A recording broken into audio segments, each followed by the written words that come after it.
ஒரு கேள்வி கேட்ட வேணா என் மனைவி தேவடியான் ஒரு கதையா சொல்லுங்க.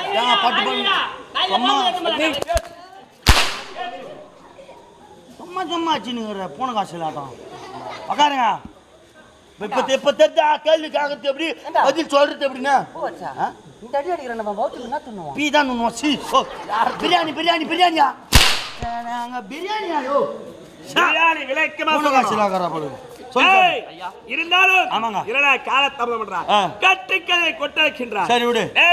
உலக மக்களுக்கெல்லாம் மொழி தரக்கூடிய ஆமா சந்திரன் என்று பெருமெடுத்து சீர சிறப்போடு வந்திருக்கிறேன். வாங்கிட்டு வரீங்க. முறையிட்டு பார்த்தாலும் குறை என்பதை காண முடியாது. நான் யார் இரவிலே ஒளித்தரக்கூடியவன். ஆனால் இன்றோ என்ன நாள்? நீங்க யாரு? சந்திரன்டா. அது தெரிஞ்சா என்னவோ வேலை செய்றீங்க. டேய் இரவிலே ஒளித்தரக்கூடியவன் சந்திரன். ஆஹா இரவு என்று உரைப்பார்களே. ஆமா நான்தான்டா. சரி தங்கிதானா? எனக்கோ 27 மனைவிமார்கள். அவன் ஒன்னு ஒன்னு ரெண்டு வச்சுனே சமாளிக்க முடியல. 27 பொண்டாட்டி வச்சுன்னு எப்படி போறேன்? வாரத்துல 7 நாள் தான். 7 நாள் போச்சுன்னா ஓ சௌகரியமான ஆள் தான் நீ. ஆனா